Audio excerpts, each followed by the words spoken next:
So the next chase, we targeted Colorado, and I had to take care of some tire work because I had a flat tire that morning. So got that taken care of by the good guys at Discount Tire, and met up at my place. It was me, Brandon, Nate, and Evan Ludes. We all went down there and saw storms quickly intensifying in near the Denver area. So as storms became severe, we kept getting closer. It then became tornadic, and one cell became the dominant cell.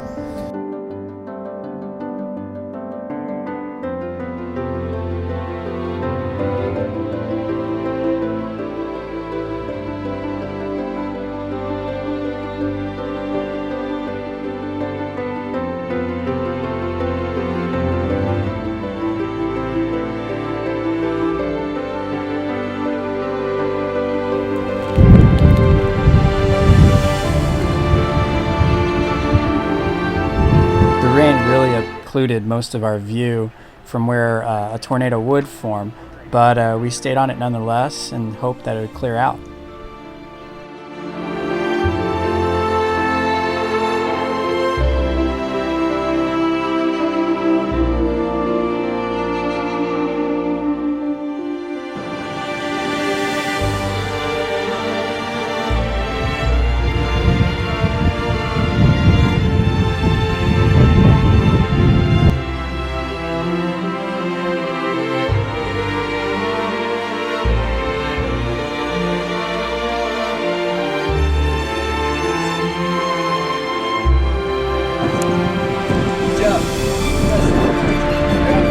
Rain started to clear out, and to the right we were able to notice a nice wall cloud, still kind of wrapped in rain. To the untrained eye, it could even resemble a large tornado, but it was in fact rain.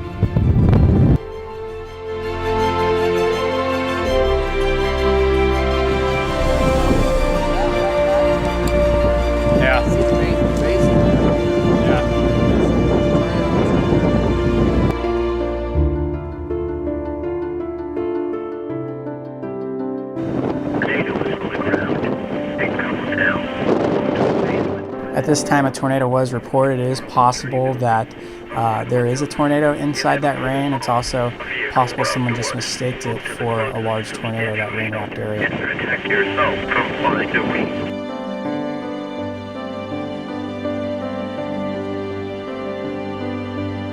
Move to a basement or an interior room on the lowest floor of a sturdy building. Avoid windows. If at a mobile home, a vehicle or outdoors, move to the closest substantial shelter and protect yourself from flying debris.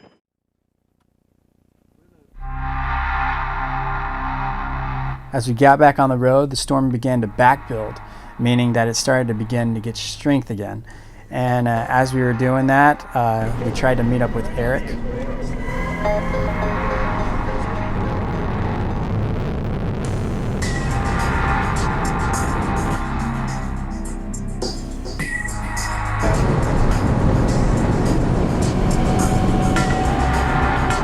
Right by us. 3 miles away from you.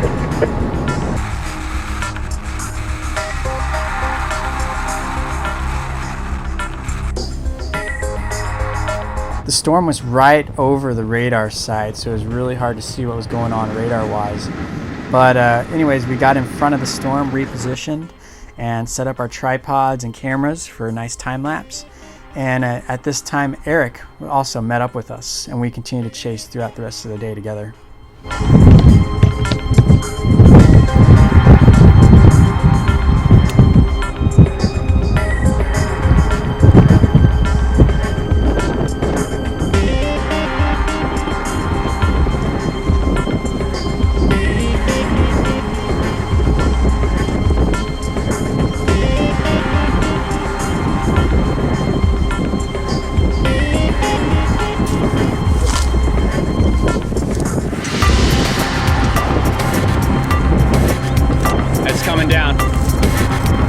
Emerging from the rain, we could see a small wall cloud begin to form.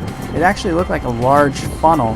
However, it was a wall cloud, but we could actually see some rotating finger vortices coming out from underneath the wall cloud. We're just too far to see if those in fact did make ground cover.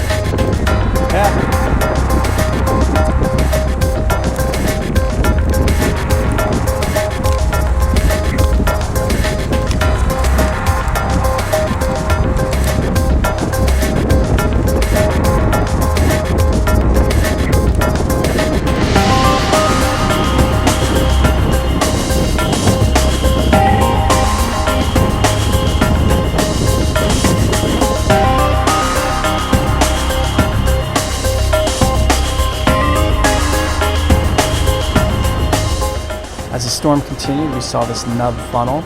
It was in fact rotating as we put on the time lapse, you can see, but it ended up dissipating, never formed anything pretty significant, but it was a cool sight to see nonetheless.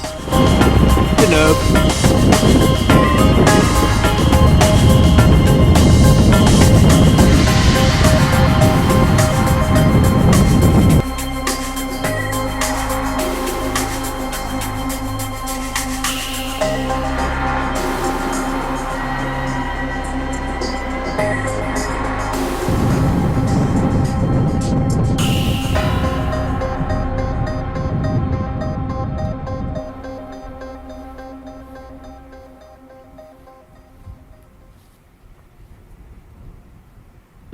Okay, the shirt is something that Jeff noticed I had posted on Facebook from a prior picture that when I was wearing a shirt, so he figured, well, I should wear this crazy shirt, so I decided to deck it out for some of the chases we went on, so it's definitely become kind of infamous. Good. The chase world, I guess you could say. So, but anyway, yeah, the storm we were out by near Byers, Colorado was kind of unusual with it being an HP supercell in Colorado. Generally, a lot of storms out there, the air is drier, so you usually have more LP modes. But this one was definitely an HP with a definite prominent area of rotation. The storm can never really get its act together in a tornadic sense.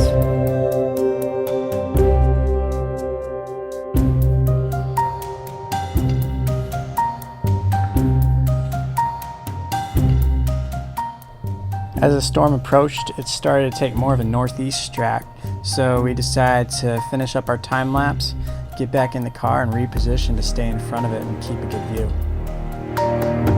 Let's go north so we can still have a view.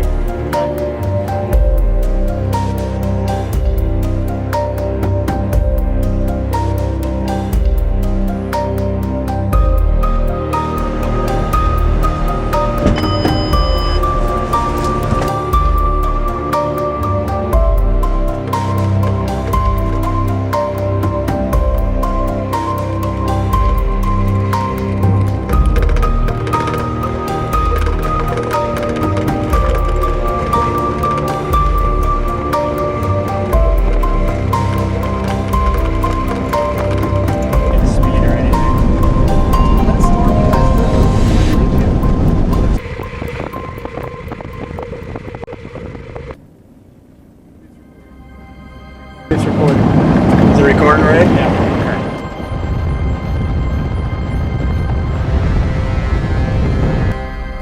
As we repositioned, the storm again would begin to recycle and started exhibiting some really cool features as a new meso was beginning to form.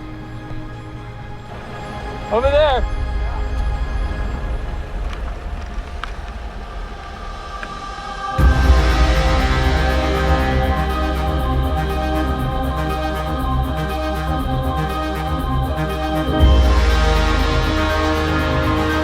The nice thing about this area is the rain was not inhibiting our view, and as we sped up the video here, you can really see the nice rotation.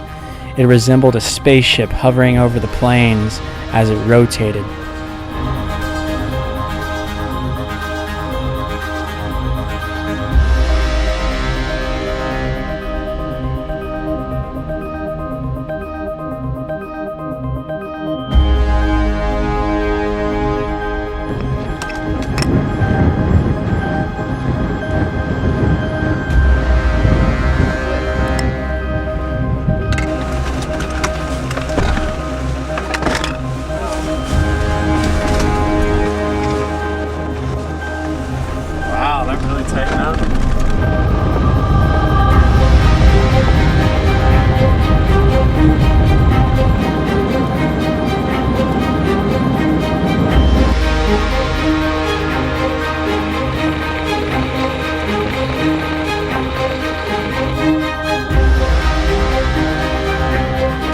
As you see that rain area, that would in fact become a wet microburst a little bit later.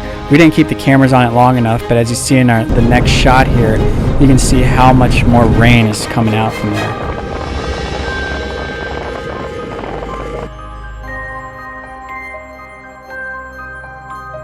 There were chasers everywhere that day.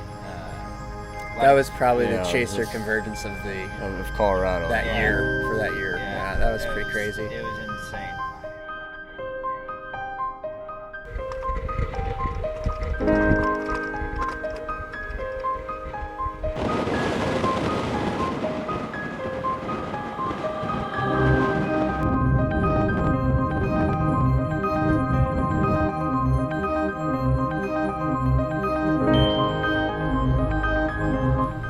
We made our last stand of the day here, and the storm really started to put on a show as it began to rotate, and the mezzo would begin to produce two wall clouds simultaneously, one to the left and one to the right as they rotated around each other.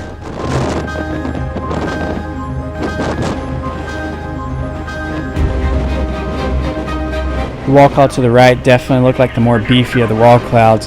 However, it was wrapped in rain, but we kept our cameras on it so we can see if anything did happen. That area, right? Northeast of Bennett and North Florida have been reporting 1-inch diameter hail. Little funnels would begin to form out of that wall cloud. However, we didn't notice anything really touch the ground. But as we speed up the video here, you can really see the insane rotation that was taking place.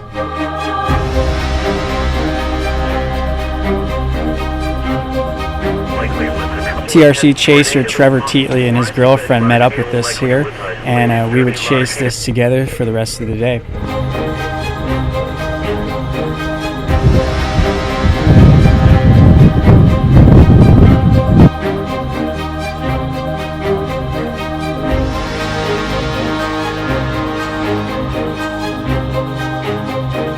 Shelters, such as an interior room, a bedroom room, or closed into a basement.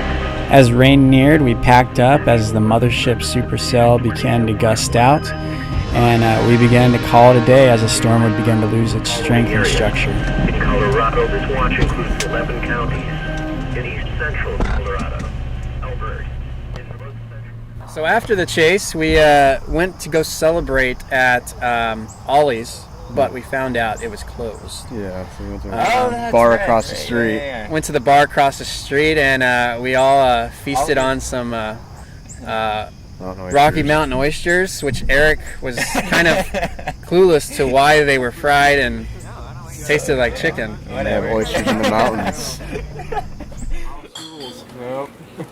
There you go. Video guy don't get off on this one. No. This was a couple-day trip. Thank you for the Kickstarters. Yeah. We were able to do this, otherwise we wouldn't even consider it. But since the funding was in, we decided there's some potential in Canada, Montana. We want to go check it out. The day before, we knew it'd take a day's drive to get out there. There was a chance of storms, so we started driving through South Dakota, North Dakota. We went a little further north at first, and we got out there and we decided they were going to camp. So we're setting up our tents, and I tell Eric, you might want to anchor that down. He's like, no, I'm good. And I was like, all right, well, you want your rain fly? No, I don't need that. So Eric, being the expert camper that he is, I decided to let him do his thing. So I anchored my tent down and put on my rain flap. You just want to be prepared. Oh yeah, I didn't think there wasn't really supposed to be anything that night, and I didn't think too much of it. And so yeah, I didn't bother to stake my tent down and didn't put the rain fly on. In retrospect, probably should have done both those things. Yes, I heard the zip fly open and him running around trying to put on the rain fly, and had a nice little laugh. And this was about 3 or 4 in the morning.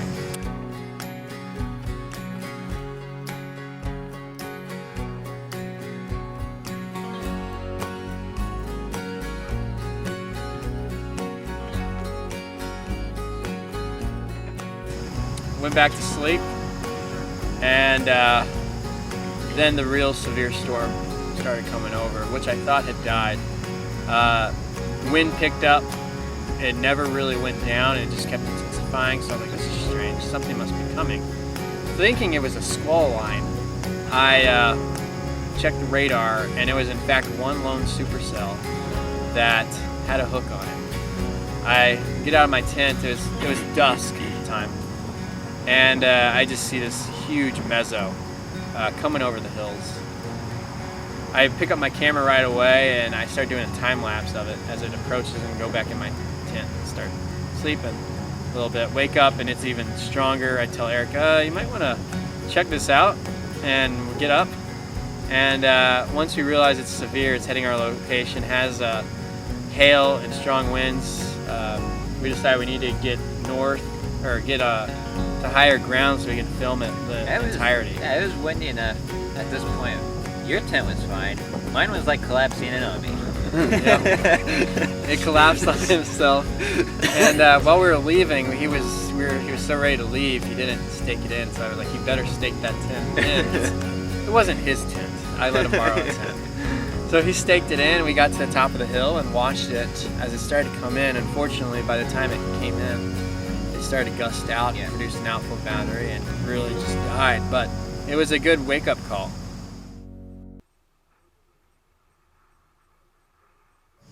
We continued into Montana, and went and ate at a Pizza Hut up there near the kind of north central Montana area. Realized that the main show is going to be in Canada, so we came prepared with our passports, and made sure to top off on gas, and had to change my cell phone plan to where it covered Canada data. So was able to get that going. Then we crossed the border, and we were into Canada.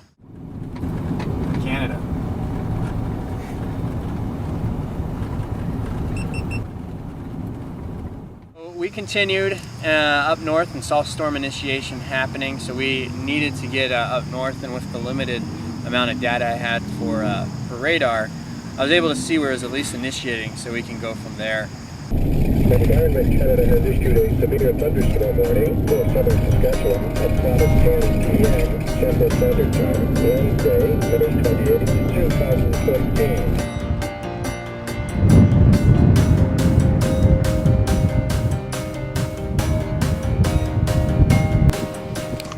We got on the storm right away, but the bases were really high. It lacked some moisture to help bring down the bases, so the story of our day is we were going to wait for the moisture to arrive and see if this cell would explode once it arrives.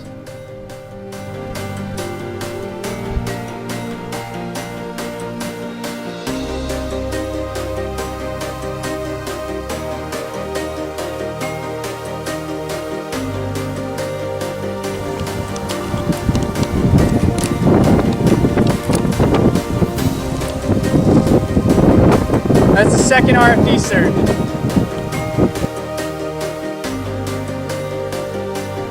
Numerous gustnadoes were forming from the base as RFD would surge around the storm and cut out the area.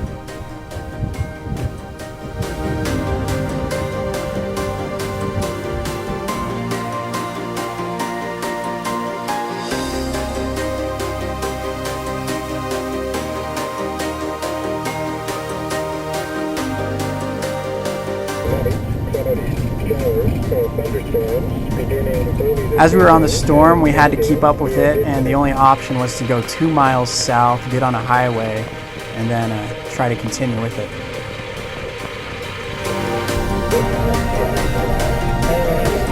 It was a nice sight to behold on the Canadian prairies as a lone supercell continued on the plains.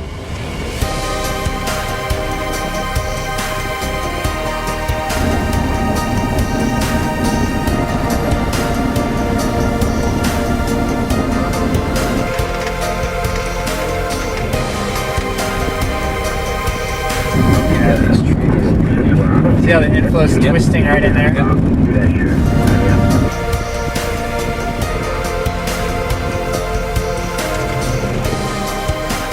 As we reapproached the storm, we started to really see nice structure. And unfortunately, bugs were a big deal with our dome cam. That's one thing about Canada. So stopped quickly, wiped off all the bugs, got a quick time lapse, and got ready to get back on the road, get in position. Environment Canada has updated a severe storm warning for southern Redmond at 5:50 p.m.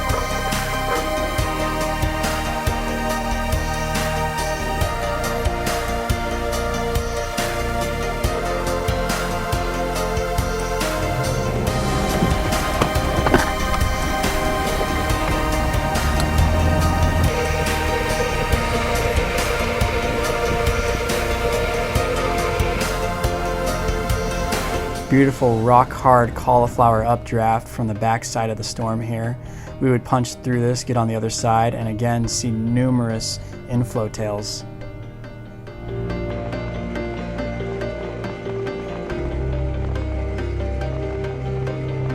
The moisture would really help lower the bases and really make its act get together. Dick McGowan was telling me that this is exactly how it looked when they got their huge Manitoba wedge. It started off this way, then the moisture hit, and then it went crazy. So we were looking forward to that, but moisture never came, and we just saw a nice high-based rotating cell.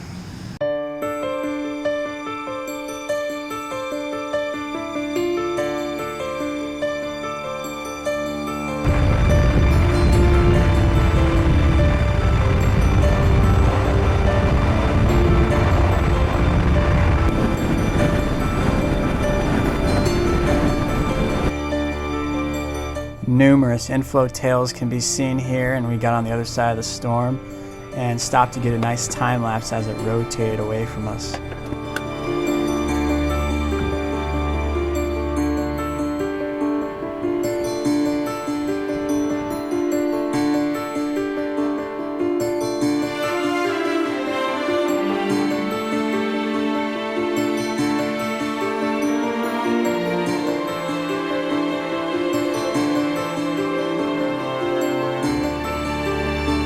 Once it got dark and we chased it all, that we would actually head back south, but we found we either have to go way back west and then south, or we had to cross a river. And so we took the ferry. Yeah, ferry did, yeah. And it was a big river. We took a ferry, which was a nice experience, ran into a couple other chasers, and stayed, where did we stay? Moose Jaw? Yes. Yeah, we stayed in Moose Jaw. So yeah, so that was our Canadian experience. Got a nice cell, got some great time lapses, dome cam.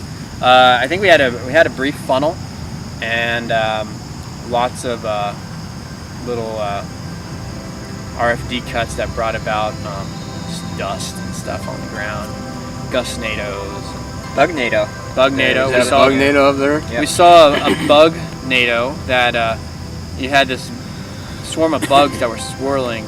And they got right under the updraft, and the updraft started sucking them into a line. Yeah. Wow. So that, that was pretty cool to see.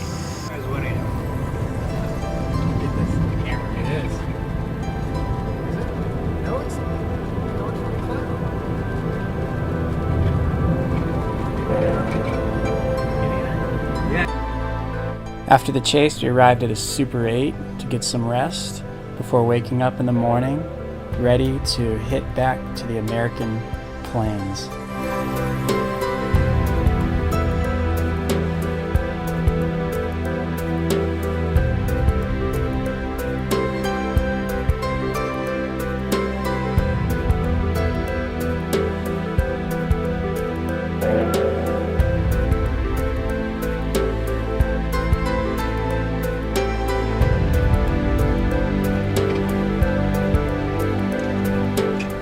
As we got to our checkpoint to cross over to the border, we reminisced on how good a time we had up in the plains, released back into the U.S., ready to chase tornadoes in the U.S. plains.